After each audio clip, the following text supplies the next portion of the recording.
There are a lot of Batman stories that cover the morality of the Caped Crusader, try to deconstruct the Dark Knight and break him down to his fundamentals, questioning his morals and sanity, always leaving us with one remaining question. Is the Batman good, or is he an insane billionaire that finds joy in beating the out of people, the poor and the mentally disabled? Or is the Batman justice, an attempt to fight a never-ending war of crime, to rid the streets of evil and stained blood, and to make sure no one experiences that same pain Bruce felt on that horrific night?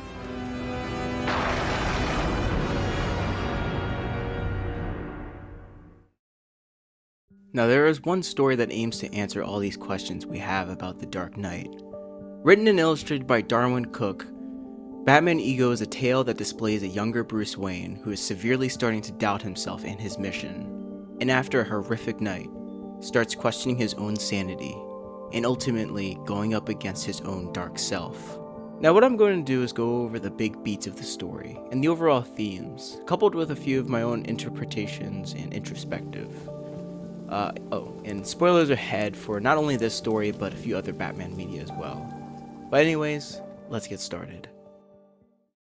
Story opens with a bloodied and battered Batman chasing down one of the Joker's henchmen, Buster, who prior to the start of the story gave Batman information on where the Joker was.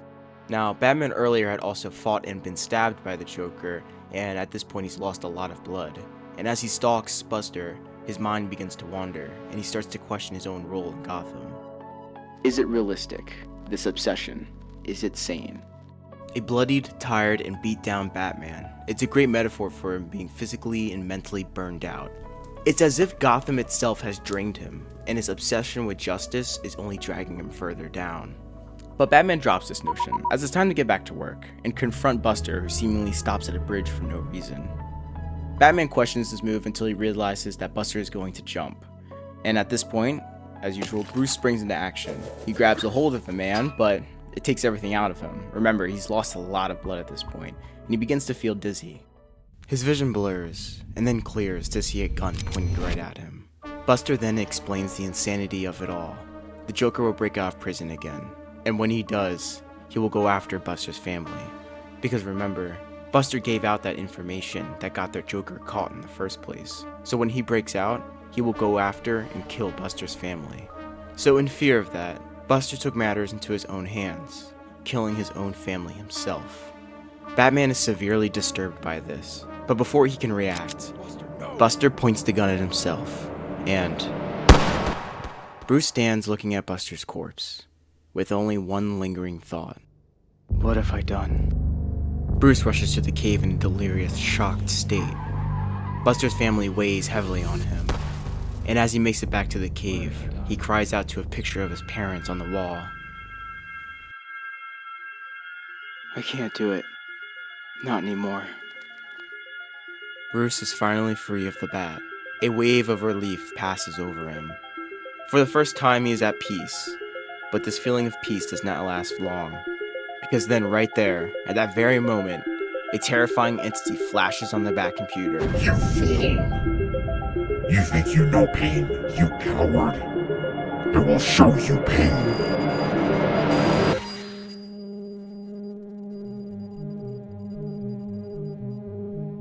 This is when we get introduced to a really interesting character. His name is Fear, and it's the other side to Bruce Wayne. It's an amalgamation of all of Bruce's trauma and suffering. He takes Bruce on this psychedelic ride through his own mind and memories, reminding him the reason they take on this fight, and to put these questions of sanity to rest. One thing I love about this story is when we go through the flashbacks with his parents, it focuses on his mother's pearl necklace, the same necklace that was destroyed during her death. It's a representation of Bruce Wayne that night, a fragile child destroyed forever. After that night, his parents died. Fear explains that something was destroyed in Bruce, but something was created, and that creation was a dark entity of inescapable fear. It was a fear that had been bottled up for far too long. That fear had to be shared with others, unleashed upon those who deserved it. And this worked really well for a while, until the criminals became more violent, flamboyant, and crazier. Fear tells Bruce that there is one who deserves more than just being simply thrown in jail. Someone who can take the fear head on, laughs at the fear. There's one that requires the need to go the extra mile to satisfy justice.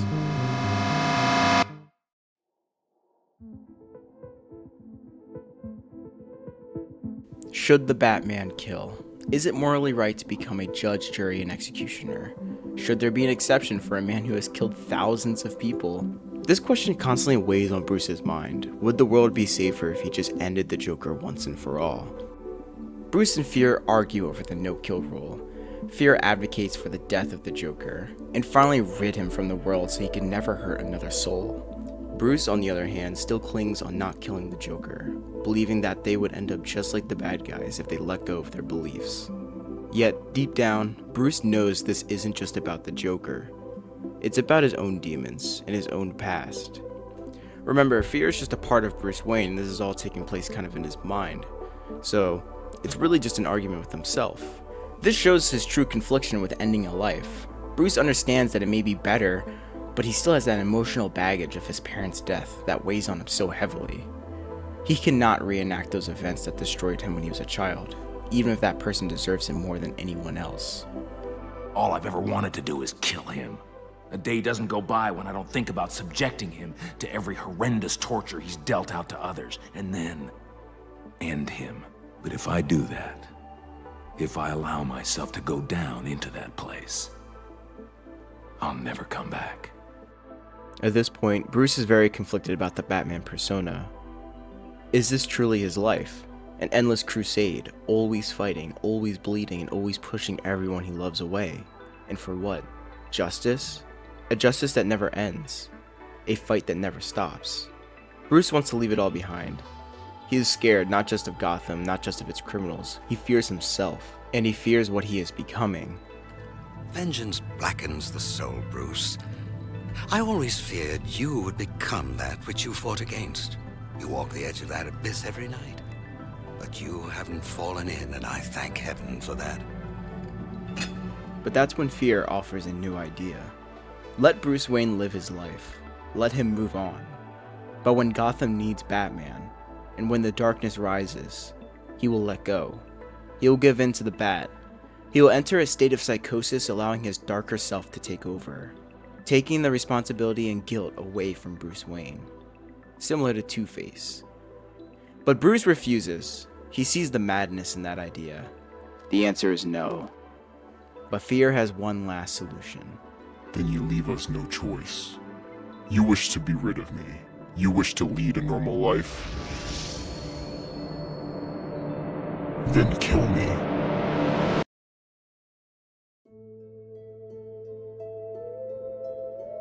Could Bruce Wayne ever rid himself of the Batman?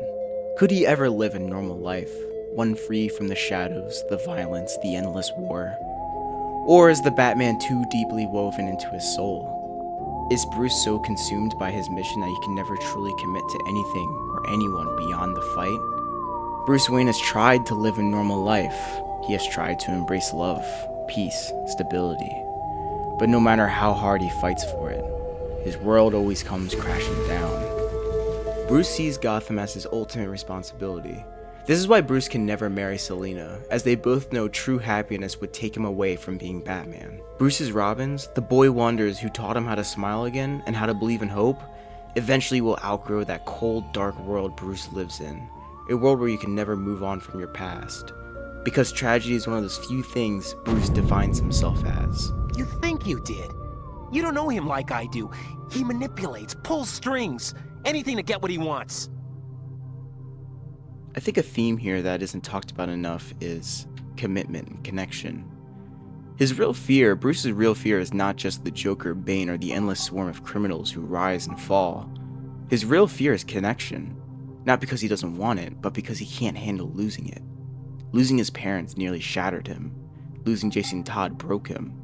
Losing any piece of himself means losing control. And control is the only thing keeping him from becoming the very thing he swore to fight. So he isolates himself, pushes those who cares about him away, convincing himself that he is better off alone. But in truth, he is only protecting himself.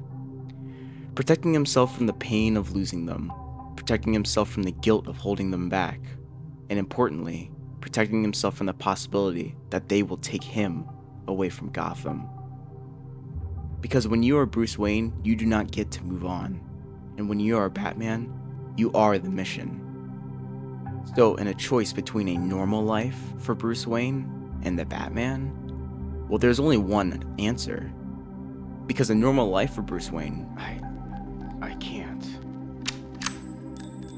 That would be suicide. He can never leave the cow behind, because without it, who is he? And so Bruce embraces it. He allows the fear within him to take form once more and to unleash itself onto Gotham, with one condition: no killing. That's the line. That's the one thread keeping him from falling into oblivion.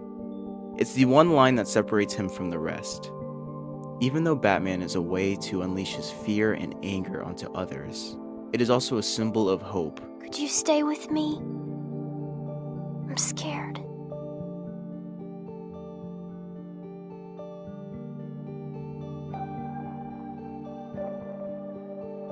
I don't know what it was that bent your life out of shape, but maybe I've been there too.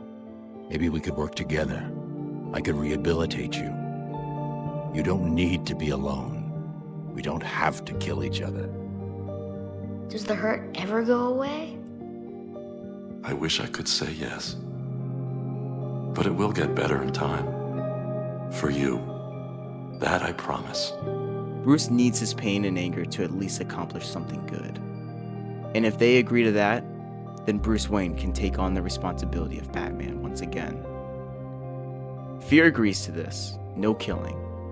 And with that agreement, Batman returns.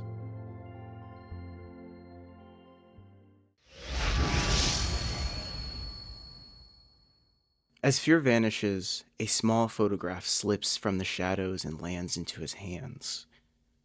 A reminder of the life that was taken. A reminder that deep down, there is still a man beneath the mask. But for right now, Batman is needed.